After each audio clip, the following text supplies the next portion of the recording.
Hello, good evening, everybody. Welcome to another CMY Rise Center event. My name is Tim Saka, and I'm the board president for the CMY Rise Center. We are so happy and excited to have you with everybody here tonight. Even though we are here virtually, we still feel special when our wonderful friends and our community joins us for different conversations and topics. Normally, we have these kind of events at our center in the south side of the city. We start with a beautiful Turkish dinner and then have conversations at the table together. But nowadays, due to COVID, unfortunately, we have to do virtually. But still, we believe those kind of events make life a lot better for us, that we can still connect to one another virtually at the same time. Tonight, we are really excited that we have a special guest here tonight. She's one of our community leaders in the Syracuse neighborhood. I want to say, first of all, welcome to Osha Keaton for joining us for tonight for a special program. Thank you. Whenever I heard I mentioned people that we are going to be having you as guest over tonight, a lot of people said, oh yeah, I know her from this program, I know her from the city. This something that you have kind of a legacy in the city, that we are so honored to have you here, and looking forward to hear your experiences and your wisdom also from this perspective. First of all, let me quickly also mention the program for tonight. That the topic of tonight is how has the COVID-19 impacted the Syracuse neighborhood? And COVID-19 just literally turned our life upside down in a lot of different levels. But unfortunately, that level of impact was different for different neighborhoods. The impact was a lot stronger and heavier when you are from a specific part of the neighborhood. And if you have especially a low-income family, it has been devastating for many people. And we are here especially to hear the study that the organization Greater Syracuse Hope that OSHA is leading has done the study to what was happening in the Syracuse neighborhood, and she'll be sharing with us. And also for tonight specifically, we also want to recognize the Black History Month, that we also wanted to hear as the Turkish immigrants coming to this community, that from our background, we are not much knowledgeable about the whole Black history process, and also the civil rights movements, and what's happening nowadays with our communities, especially with the Black families communities, that we would like to be aware of this part of our community and be a part of it there. So that is why we thought that tonight will be a great night, that we can kind of talk both at the same time, and made it special for us. CMY Rise Center has been quite active, even virtually last year or so. So before we start our special speech and program, we would like to share a little video that summarizes the activities and events we have done within a year or two, and then we'll go ahead and start the program right away. Give me 1 second, go ahead and share.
Okay, so hopefully that little video was helpful to give you an idea about the activities we have been doing throughout the year. That I would like to say also thank you to all our volunteers that we are really strong with all the support and the commitment from our members and volunteers to make it happen.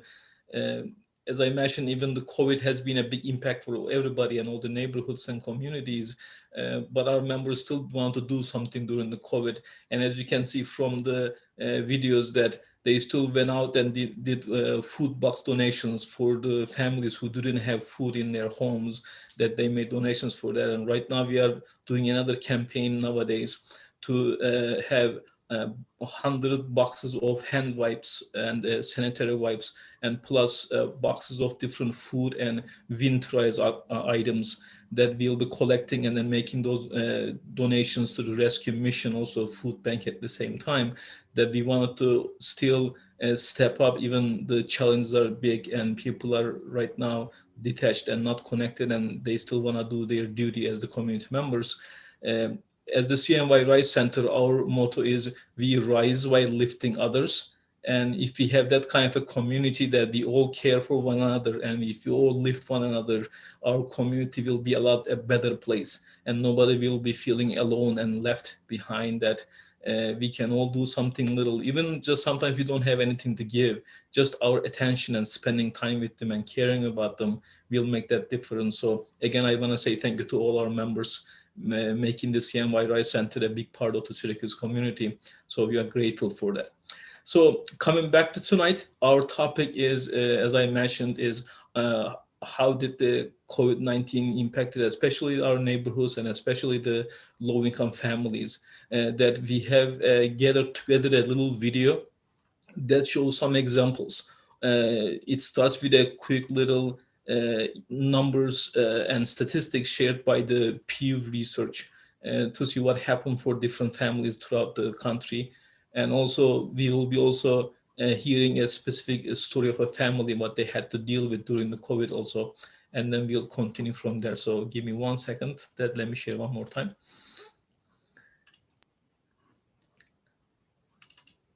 This is a new study that is actually out from Pew Research, and that lower income Americans are being disproportionately impacted financially by this virus. So I just want to give you some of the highlights from this study. And first, just give a broad overall picture. So overall, this is everyone of all socioeconomic levels. 1 in 4 adults are actually having trouble paying their bills, while 1 in 3 have dipped into their savings or their retirement accounts in order to pay some of those bills and make ends meet. And roughly 1 in 6 have either had to borrow money from friends or family or have had to go visit a food bank or get food from some sort of organization. Now, I want to give you specifically how this is impacting folks that are on the bottom here, some of the folks that are struggling, those lower income folks. So while I said 1 in 4 adults, for example, have trouble paying their bills, if you are lower income, almost half SAC said that they're having trouble paying their bills. That's 46%. 32% say that it's been hard for them to either pay rent or make their mortgage payments. As I mentioned, 32% for lower income. If you are upper income, that's only 3% that have reported that same struggle. 11% of folks in the middle.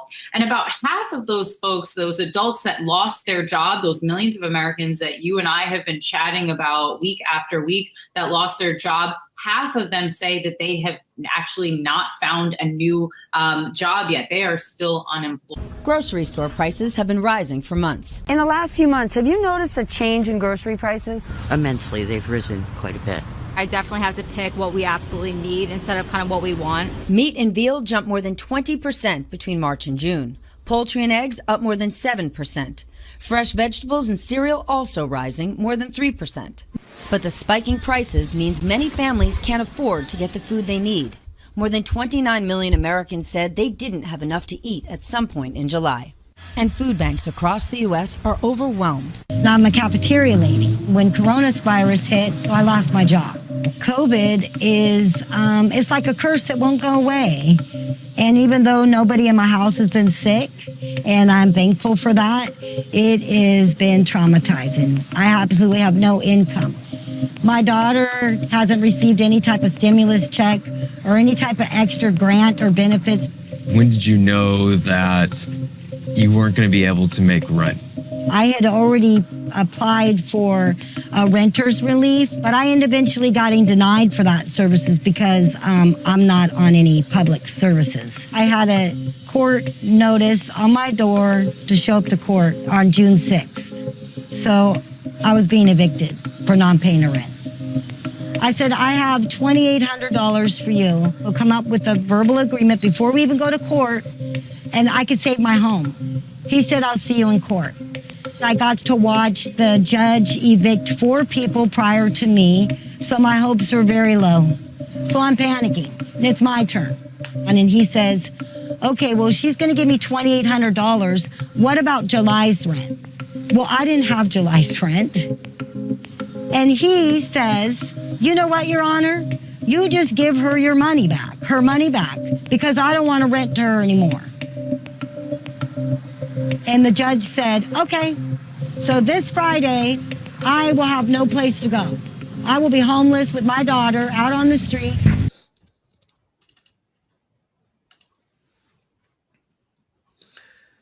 So that was different, as I mentioned, numbers and stories throughout the country that people have been dealing day-to-day basis with the challenges of the COVID-19. But as it was mentioned in the video, that especially if you are from the low-income neighborhoods, low-income families, African-American neighborhoods, immigrant neighborhoods, Latino neighborhoods, the impact is a lot bigger and heavier. And a lot of times, as it mentioned over there, 1 out of 6 people actually ended up getting food from food bank in this process throughout the whole country. And another number was there was about almost 30 million people could not find food one time in July in this last summer. So it's really definitely a challenge for a lot of different families and people. So this time, I would like to now introduce our guest speaker tonight, Osha Keaton, that she's going to be sharing her expertise from this community. She has been an activist, a community leader to inspire many people to make some changes in our community. So we are so happy to have her here. So let me quickly share her bio with us also. Osha B. Keaton was raised in Syracuse and New York, and she's a proud member of the community. Ms. Keaton's passion for social justice and equality led her pursue her Bachelor's of Arts in Political Science from Clark Atlanta University and obtain her Master's of Social Work degree with a concentration in community organization, policy, planning, and administration, COPA, from Syracuse University. Ms. Keaton became the director of Greater Syracuse Hope, Healing, Opportunity, Prosperity, Empowerment in April 2017. The New York State designated anti-poverty initiative, whose aim is to partner with community organizations to develop strategies that will impact the community and eradicate poverty. Greater Syracuse Hope vision is to bring our diverse residents and stakeholders together to impact systems and create effective pathways of opportunity, resulting in a community with an inclusive future. Ms. Keaton has over 12 years of experience in a variety of settings with diverse clients. Ms. Keaton's core values of equity, justice, and service has propelled her throughout her career of advocating and championing on behalf of her clients and families. Ms. Keaton believes that true change happens when people are not just provided tools for success, but also words of encouragement and guidance. Ms. Keaton is often called upon to engage in challenging conversations around dismantling stereotypes, confronting systemic barriers, and creating inclusive environments. Ms. Keaton previously worked for the Early Head Start program, where she worked with families to help them accomplish their goals and create opportunities to advance. During her tenure as the City of Syracuse Diversity Specialist an American with Disabilities Act coordinator. She developed and administered diversity trainings for all City of Syracuse departments and assisted in reviewing policies and procedures to ensure equal access among city employees and constituents. So I want to say again, welcome to Osha Keaton here tonight, and we are so glad to have you for tonight with us. Thank you. Good evening. I just want to say again, thank you so much for inviting me to be part of your annual dinner. Over the past few weeks, I've taken the time to learn about the great work that your organization does. And what was most striking to me about all that I learned is your vision statement. We rise by lifting each other. It's such a simple phrase, but the action creates a mighty impact, and we rise by lifting each other. This phrase highlights the interconnectedness of the human experience. Racism and structural inequality, it chips away at the fullness and the beauty of that connection. We rise by lifting each other up. This phrase brings to mind the words of the charismatic thought leader and activist, Malcolm X, who's also known as El-Hajj Malik al-Shabazz. Malcolm is oftentimes misrepresented as a divisive thought leader and figure, but he was a political activist who was a strong grassroots organizer who voiced the concerns of the poor and working class by telling the truth about the treatment of oppressed people. Over the years, Malcolm's thought process evolved. But what never changed about him was his passion for fighting for the rights of the oppressed and for people to be seen and valued.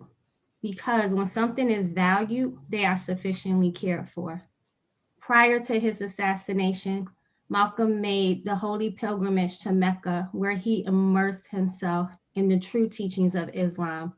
And it was that pilgrimage that reshaped his views on what brotherhood and sisterhood could look like. In a letter sent to a friend, Malcolm X spoke about the oneness of men and how people of all color worship and interacted with each other in peace, which was very different than what was happening back in his home country of the United States. In this same letter, Malcolm explained how the belief in God erased the false belief of race superiority, and that if perhaps white Americans could accept the oneness of God, then perhaps they too could accept in the reality of the oneness of man and cease to measure and hinder and harm others in terms of their differences of color. We rise by lifting each other. Malcolm warned that America's insane obsession with racism will lead her down a suicidal path. Those was his exact words, and he was right. Racism has led us to a point where during the middle of a global pandemic, those who are suffering the most have the least.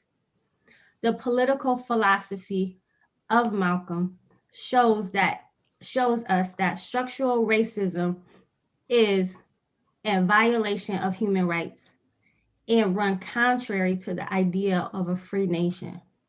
Malcolm was vocal against the type of structural inequalities that create conditions that exacerbate the impact of COVID-19 on underserved neighborhoods.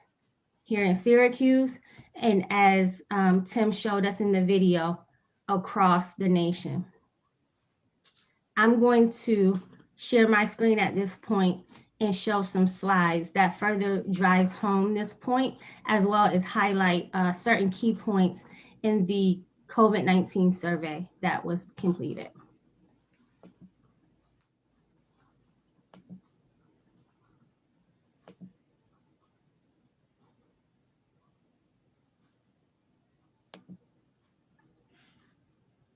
Here in Syracuse, see if I can get this to switch. There we go.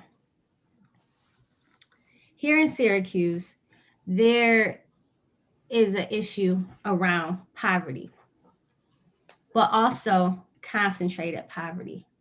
our concentrated poverty rate is 30%.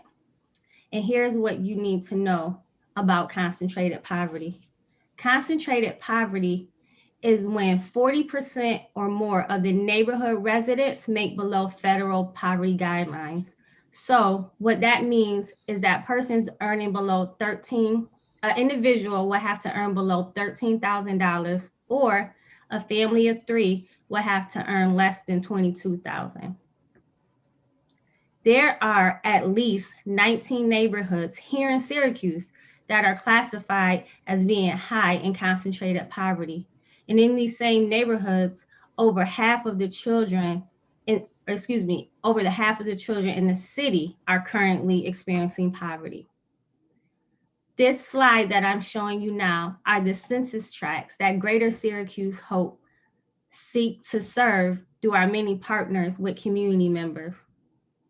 And I'd be remiss if I didn't say that the survey was a joint effort. Greater Syracuse Hope, myself, I believe in the power of collaboration, much like Malcolm spoke about brotherhood and sisterhood. And because of that, I collaborated with TCI, Transforming Communities, as well as SOSFA, which is Syracuse Food Alliance. And we created the survey to get a pulse of what was going on in some of these same neighborhoods that you see represented on this slide, how they were holding up during the time of this crisis. The results were surprising.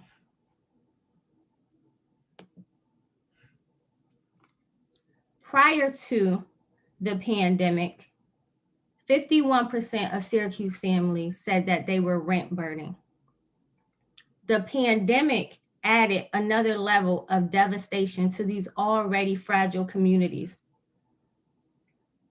So 30% or more of their overall income went towards their rent.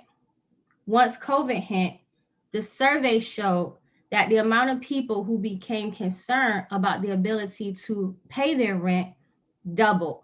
Prior to March, 14% reported that they were not concerned with how they would make their monthly rental payments. After March, 28% voiced a concern that they were not able to pay their rent. And we didn't just ask them yes or no questions. We also asked them to share in their own words what was going on. And many of them stated that they were scared. They were scared of losing their homes. They were scared of being put out on the street with their children, or oftentimes it was a multi-generational home. So it was their parents or their elder aunts and uncles in addition to their children. So we're talking about a possible displacement of a whole family on an already stressed social service system here in Syracuse. Once COVID hit, our survey also showed that half of the survey participants reported a change in their employment status, with many of them saying they received a reduction in hours.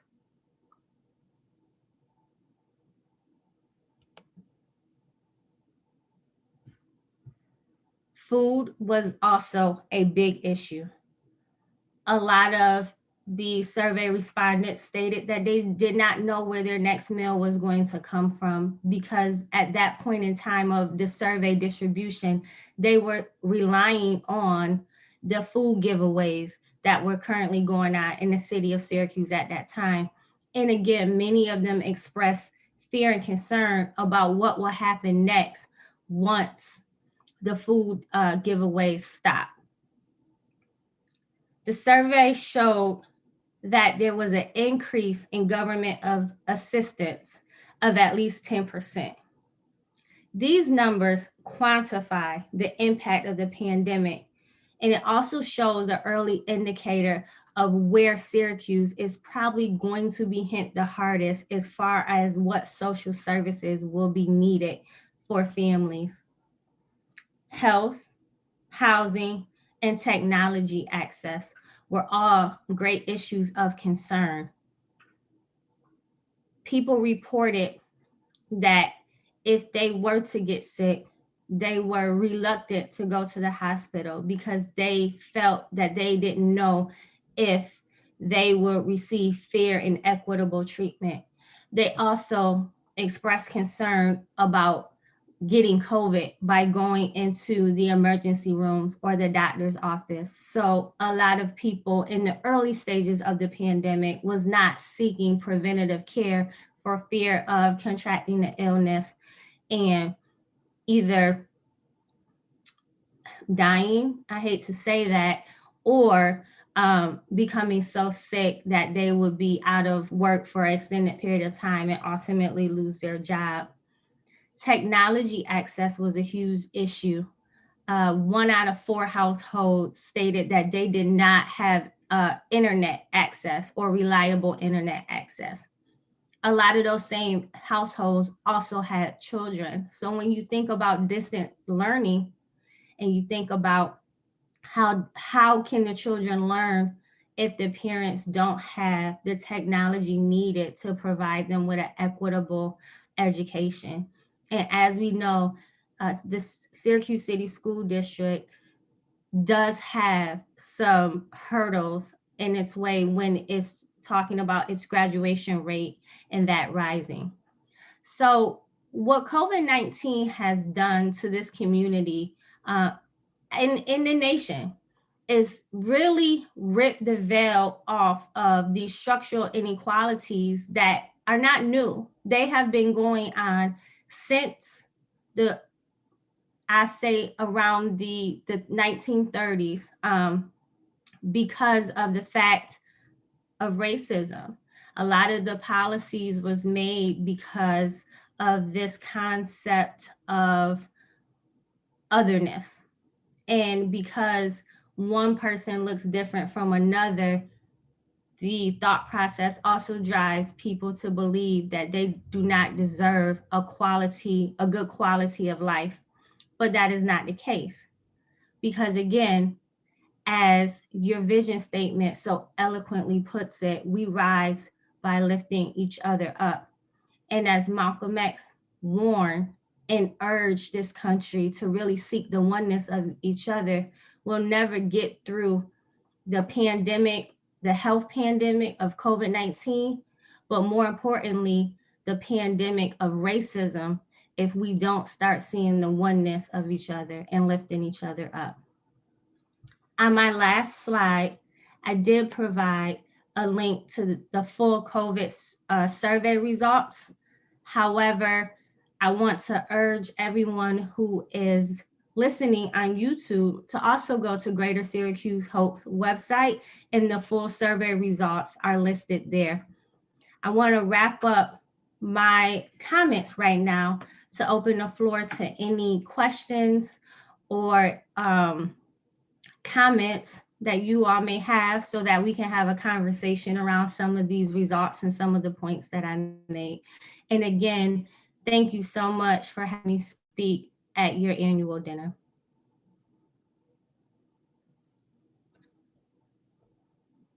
Thank you so much, Osha. That was really a thoughtful and insightful study and the comments that you have shared with everybody. And right now I'm asking all our participants in YouTube to share their questions and maybe their comments through the chat, and we'll be sharing those with our guest Osha here tonight. There was one question that was brought up also, that you have the background and experience working in the city government and dealing with the policy making and programs and things like that. With the picture given as it is right now, how can we handle this issue, especially after COVID right now? Things are going to be a lot more dire and a lot more troublesome for those people because they're going to be getting the impact worse than anybody else when they don't have enough food or the rent and technology and everything. So in the city level, what can be done as a city government or policy that can make some difference for those families? Well, at the local level, I would say that any policies that are made to try to help navigate our way out of the COVID crisis and into a better overall community should really be done in true partnership with community members, because people know what they need. People know what services are working and what services have some challenges and opportunities to be better. And when you think about one of the most pressing issues that I believe we have coming our way as a community is housing. However, housing has been an ongoing issue in the city of Syracuse for quite some time, but COVID is really making a dire situation worse because of the fact that you do have some landlords who, now that they are starting to feel the economic crunch of their tenants not being able to pay that monthly payment, and we have the moratorium that's still in place, some, not all, are starting to take some unethical measures to forcefully evict tenants. I'm sure we have all been made aware of the Syracuse.com story that talked about the one landlord who turned off the water, and the young lady was living basically without any electricity. She was living without any water, and she was trying to get snow to have water in her house. And when you think about stuff like that, there's only so far that policy can take us, because at some point humanity has to kick in. It can't be a situation where we think that we could legislate our way out of it. It has to go hand in hand, legislation and humanity. And so right now, I can't think of a specific policy that the city could put forth, because a lot of the social services are dictated by the county. And I can say that the county is putting forth their best efforts. And there is the rental assistant program, and both at the city and the county level, that people can access if they find themselves in a situation where they can't pay their rent. There's also volunteer lawyers projects that's helping people. But the main thing is listening to the voice of those that are impacted and letting them be a part of that policy making process, participatory government. Thank you so much, Osha. There's definitely a great insight on it, that, like, as you mentioned, just making the rule or the policies will not fix all the problems, that it has to be the community as to come together. I also learned myself when I was dealing with the lead poisoning among the children with the lead paints in the houses, that the big majority percentage of the rental houses in Syracuse was actually owned by about 5 companies, which actually are not even from here, that they were like a international and national companies, that they were just renting hundreds and thousands of units around the city. And they were making a big, change about the whole renting picture of the Syracuse area. Mm-hmm. And as you mentioned, that the people who have the really low income, they cannot own a house. It was generationally, they didn't have a house to go from grandfather to father, that they were constantly dealing with the housing problem for long years. That and just not talking about the houses, I just had another question in the chat asking about what are the current efforts right now to make housing affordable in Syracuse area. This was submitted by our good friend Jim Haref from the Baptist Church of America, that he was asking what are the current efforts about the whole housing making affordable in this area. Again, the ones that I know about and I think are making the most impact are those that allows you to get the rental assistance, and the actual name is escaping me, but there is a process that you can go to apply for rental assistance on the city's website, I believe. the county has issued some dollars off to the side to help those who may be facing eviction and can demonstrate proof of that.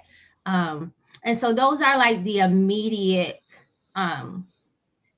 aid that I can think of off the top of my head.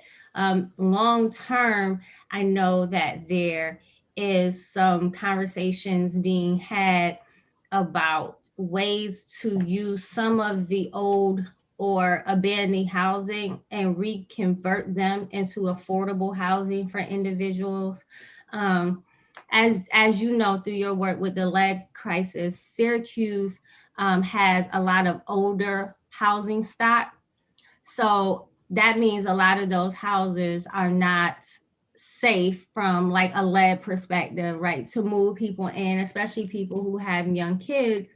And so a lot of the houses we see, we may drive down the street and say, wow, you know, there's a lot of abandoned houses, but they have to be rehabbed. And I have heard conversations about rehabbing those houses so that they can be affordable. There are some efforts on the south side of Syracuse and the west side of Syracuse to create more affordable and sustainable housing, as well as the east side. I know that they're building some houses too along that strip going down Genesee as you get closer to downtown. And those would be mixed income units where people can move in and you know, just really have a safe place to lay their head, because again, housing is a human right. And it is one of the, when you talk about like Maslow's hierarchy of needs, housing, shelter, safe shelter is definitely one of those needs. You can't talk about the wholeness and healthiness of a community if they don't have safe and stable housing. Thank you, Osha. There is another question that has been asked also, that, as I mentioned earlier, that number of our members are Turkish immigrants, are coming from a different background, that they do not have a lot of knowledge about the whole story of the civil rights movements and what this country has been going through. That we heard like a snippets and pieces of the story, but we didn't get much out from there. And we also heard that as the immigrants we are coming to this country, many of the rights that we have right now actually originates back into the civil rights movement, that leaders like, you know, MLK, and like you mentioned about the Malcolm X and those people who are fighting for the human rights and different for the African Americans especially, was access to voting and being part of the community and owning, you know, being property and things like that. Number of those rights actually was able to pass on to the immigrants after that whole civil rights movement at the same time. So we want to ask your perspective about that, what that civil rights movement meant for the whole community, including immigrants, not just specific African American communities themselves. Well, as you mentioned, the whole thing about voting rights, but it's funny because also I think what a lot of people don't realize about the civil rights movement is that it wasn't that long ago when you look back and you really start to do a timeline of, you know, the March on Selma and Brown versus Board of Education and the Fair Housing Act, which I believe the Fair Housing Act was one of the first civil rights legislation that was passed through. And again, if you look at that in terms of like the time frame, you'll see that a lot of these rights that we enjoy and these freedoms that we enjoy today was really just giving to us 50 years ago, just about. And so it meant everything to not just the minority community, but to this whole country, because what it did was it reshaped in certain aspects how people interacted with each other, at least on the surface. And what I mean by the surface is it was no longer acceptable to be so outspoken and vocal with your hate towards someone based on the color of their skin or their religion. And so that forced a lot of people who maybe would not have occupied the same space to occupy that space and start having conversations with each other to dispel some of the harmful and hurtful myths that the opposite side may have had about the minority group. And so when we think about our schools, for instance, in the integration of our schools and how our children could go to just about any school district they wanted to, and they're not held from accessing that education because of their color. Now, there's other barriers and obstacles, right, that would keep someone from accessing a high quality education, things around transportation, things around, again, affordable housing, zoning issues, but all of that is embedded into policies and systems. And that's what I meant earlier when I was speaking about structural racism and how it really arose at our ability to really experience the fullness of humanity. Because as long as there's policies and systems in place that creates power for a concentrated few while disempowering the masses, you're always going to have this tension and this imbalance. And so while we're able to enjoy a few of the gains from the civil rights era, I would want to end my answer on this note. We still have a lot of work to do, and we still have a lot of work to do that needs to be done, not just by Black people, but across the board, because moving in that oneness is what will get us over, again, the hurdle of the dual pandemics, COVID and racism. Thank you. As I mentioned today, you have so much experience and wisdom on this topic that you can definitely be able to see it from sometimes different perspective. Like you mentioned, it is not that time far long time ago. It's like a one human lifetime that we as this community, this country went through, and how much there has been learned from that. It's definitely something that we need to be always be vigilant about and keep learning and studying from, so we can go further. Another question and conversation, again, a similar topic also, that we are all aware nowadays, in recent years, the whole polarization of the country on the base of racism, on the base of immigration, and on the base of, the haves and have-nots and everything, has become one of the worst in the recent years. That our country just kind of divided in many different, areas, many different, and especially they are mostly coming from the perspective of racism on immigration issues and things like that. And I also really want to focus on your word about the oneness that can make a difference for a community, that can make a difference for the next generations. That as a CNY Rice Center, that's one of our focus, that how we can heal us and heal our own community. We have our own issues coming from our own backgrounds and everything, that how we can build bridges and how we can connect to one another, that we can become one and then don't get into trap of hating other and hating who doesn't look like me, doesn't think like me, like that. I was recently reading a little, like a quote from a Buddhist, that one of a disciple came and asked the Buddhist leader and said, what should I do when I cannot get along with the others, like they make me angry or whatever, what can I do with the others? And then the Buddhist monk said, there's no other. Right. Like, there's no other. Like, it should be the way you should be looking at the whole perspective. So the question would be, where do we go from here? How can we start a healing process, that this polarization and this hatred can kind of diminish and build a better society? I would say atonement. It has to be atonement, true atonement, on behalf of this country about the treatment of minorities. I mean, you can't, if you think about it in the simplest of terms, right?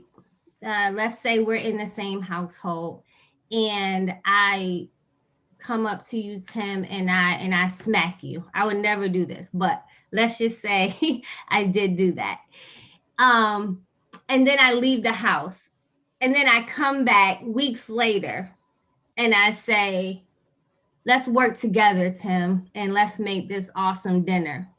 You would be looking at me as though I had three heads, because you're like, wait a minute, are we not going to speak about and talk about what you did to me? But now you just want me to be able to work alongside you in the kitchen, because when you're making dinner, you're working in a small space and you have to be on the same accord as to not interrupt what the other person is doing. How can you do that? How can you work in that harmony until I apologize sincerely and atone to you for the damage and the harm that I caused you by violating you? And I feel like as a society, we have a hard time with truly admitting and acknowledging the atrocities that have occurred during the building of this country, as well as the atrocities that have recently occurred. There has to be some atonement for placing children in cages. You cannot tell people to get over that. There has to be some atonement for the violence that took place on the Capitol. You cannot tell people to get over that. There has to be some atonement for the fact that my ancestors were kidnapped and forced into labor for well over 400 years, because I also count the Reconstruction era as a time where immense violence was done against my ancestors. The truth has to be told, and there has to be atonement. And once that happens, we can move forward as a community and start to really rebuild a united States of America. And so that way it just won't be the name, but it'll actually be a feeling where people are not walking through their own communities in fear because they don't know if someone's going to attack them or someone's going to say, something nasty or negative to them. We have to also, when we see wrong, we have to point it out and drive it out of the community and say, no, we're not going to tolerate this. No, we're not going to allow anyone to make someone feel uncomfortable or that they're in a harm way. This country is funny in the fact that as a whole, we like to tell other people how to run their countries and their communities, but charity starts at home, right? So until we're able to get it right over here, then we look like hypocrites to the rest of the world because of our treatment of each other, or because of the treatment, of one group to another. So again, how do we move forward? Atonement and calling out harms and driving those who want to continue to participate in harmful practices against humanity, driving them out of the community. Thank you, Ocean. I have another question just came in also through the chat, that is something to going back to the earlier topic about the whole services in the city and available for, especially for the families. And the question was, why do you think people are hesitant to seek assistance, and how effective city to funnel down government funds to those in need, and what is being done to make the process easy to receive for the people who are hesitant to receive those services? I think there's a couple reasons why people are hesitant. I feel like when you are a minority, you just have this distrust of the government because of historical experiences that have occurred, where at times the government has not been helpful, and actually they have been the doer of the harm. And so people still have that memory with them. And so when you're telling them to go, down to this particular service area to get help, they still remember, or at least they still remember the stories that was passed down to them about the time their great fill in the blank went to go get medical or treatment, and a surgery was performed on them that they did not consent to, or if they did go get social services, then there was a time, for instance, if you sought government assistance, you could not be married or have a man in the house. And so that caused you to have to lie or break apart families. And so again, all of these memories are things that, although it's in the past, it does dictate how we move and interact right now in the present. And then the second part of the question that I heard was, how is the municipality trying to help those who are hesitant, or reach those that are hesitant, and how to funnel their efforts? And how to funnel their efforts.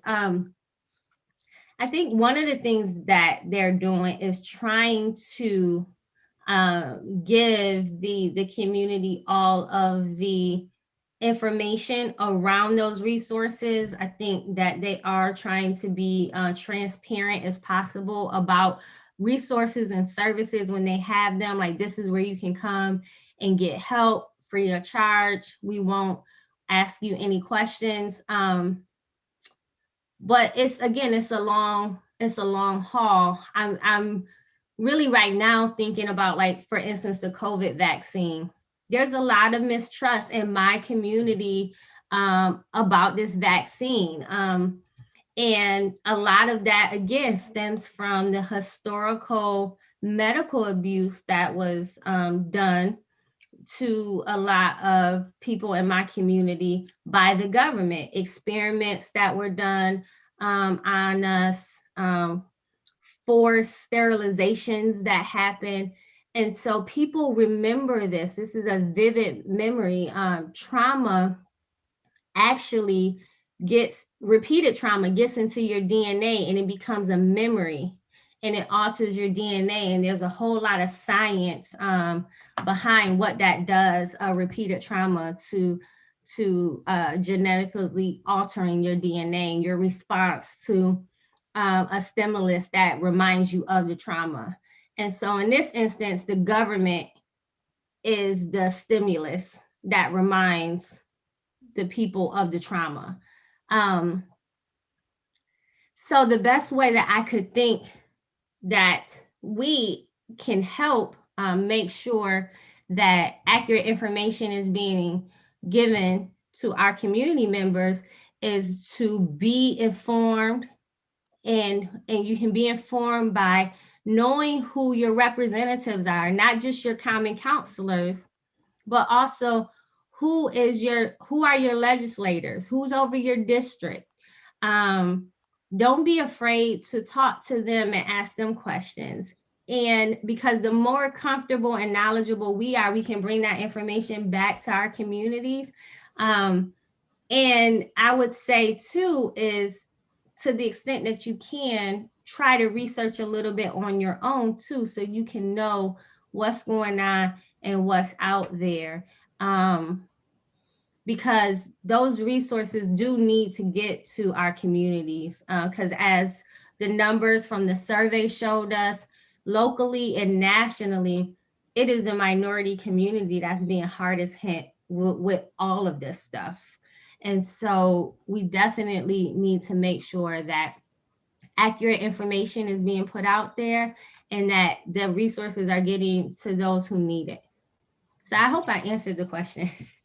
Yes, absolutely. It's never a one exact silver blue solution. It has to be multiple of different parts of the equation needs to come together, so that can solve the problem. So thank you so much again for mentioning about being informed about our representatives, so we can be in touch with them, and also empowering the local nonprofits and have a great relationship with them, because they know the community, they know who is in need and how to reach out to them, and they have a better trust sometimes within their community than other government organizations. So there needs to be a couple different pieces needs to come together to make that hurdle there. I also want to share about also my perspective or my experience that I've been in the United States about 21 years or so, and during this time I was able to observe a lot of things from an outsider perspective, and see the struggles about the whole poverty neighborhoods and the neighborhoods who are totally doing fine and great, and also see the whole challenge of sometimes racism or minority issues or the immigrant issues.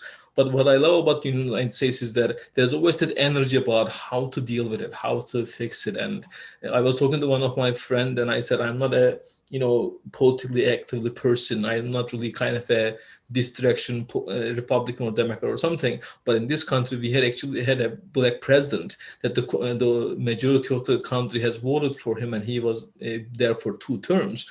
I said that still gives a hope for a lot of other countries who are dealing with their own issues and say, there's still some way to hope to be able to fix that issue. I said, I don't really imagine seeing a black president in France or England and different places like that. It's not even a question for them. But in the United States, it can be a question because there is that kind of energy to be able to addressing that. I know, especially at Turkish community ourselves, we have our own issues dealing with our Kurdish citizens about their rights and their rights for their language or their schools and their culture and their human rights and everything like that. But still, I believe as the CMRI Center in our community, we always need to bring the conversation from different perspective about, yes, there is a problem, there's a diagnosis for that, but then what is the solution? How can we go from here, and how can we make some building connections from there also? Right. Yep. Thank you.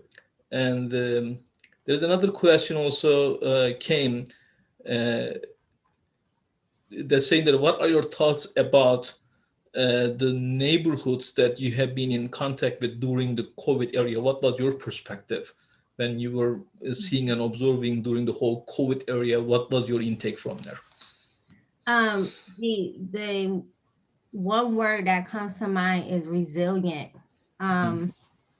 Even though people were sharing their stories, and some of them were some hard stories, people were in tough situations, they still were kind. They didn't have to talk to our group, they did not have to share their story with us, but they chose to anyway.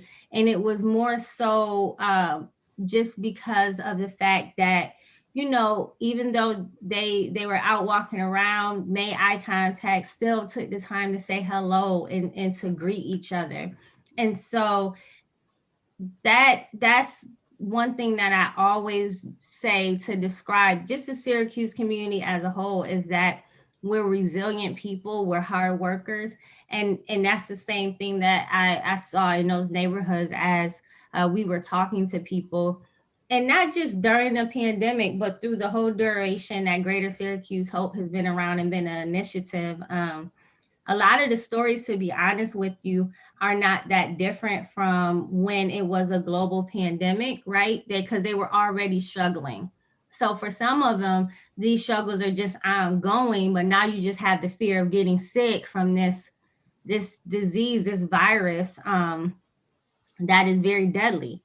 And so some of them knew, how to navigate. And for those that didn't know how to navigate, they turned around and they helped people that did not know. I'm thinking of, for instance, as I was having a conversation with a young mother, and she was saying that she was getting low on diapers, but by the time she was able to get a ride to the store, all the shelves for the diapers and the Pampers were depleted.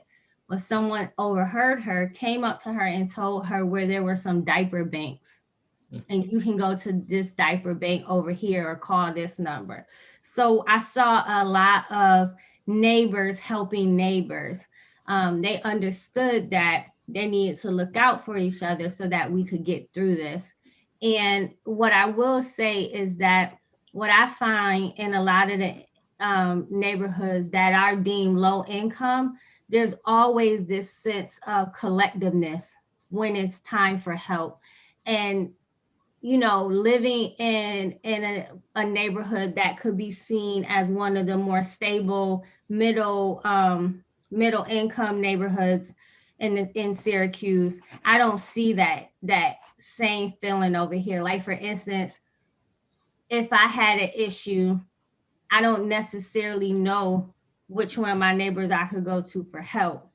But I guarantee you, on some of the areas on the north side or the south side or the west side, where people always talk about how the resources are scarce, one resource that they have a lot of is the resource of people.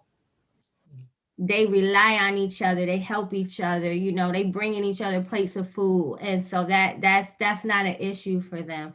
And I wish that could be highlighted more, right? That real sense of community when things like this happen, because that is a strength.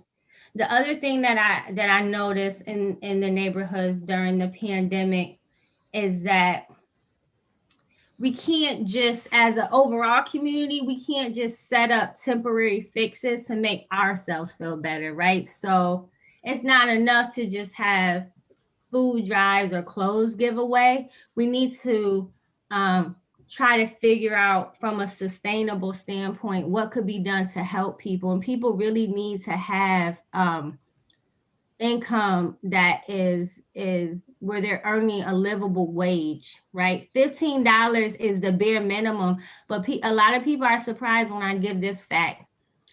$15 an hour is not enough still to make ends meet in Syracuse. If you look at the living wage calculator, I think you need to earn somewhere a little under $18 an hour. Interesting. In order to like really have a stable life here in Syracuse. And Syracuse is one of the more affordable communities in New York State. So imagine what it's like downstate or some of the other bigger cities like Buffalo.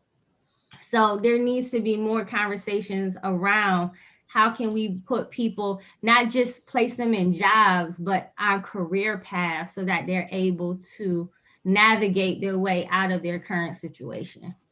Absolutely. Thank you so much again, Osho, that perspective about that feeling of community in those neighborhoods make the big difference. And now that is why we invite you tonight, so you can highlight those specialists for our neighborhoods and families, so everybody can also hear about this. So we are pretty much coming towards the end of our program. That I also want to say thank you to our participants who joined our conversation with their questions. That one of the questions came from our board member, Melek Yavuz, that she asked about the whole government programs and people being hesitant towards them. We also had our member Yusuf ask about the whole your perspective and your experiences through the neighborhood. He's also asking about what are your expectations or maybe your thoughts about the post-COVID for Syracuse neighborhoods, anything that you might be maybe right now envisioning for coming down the road?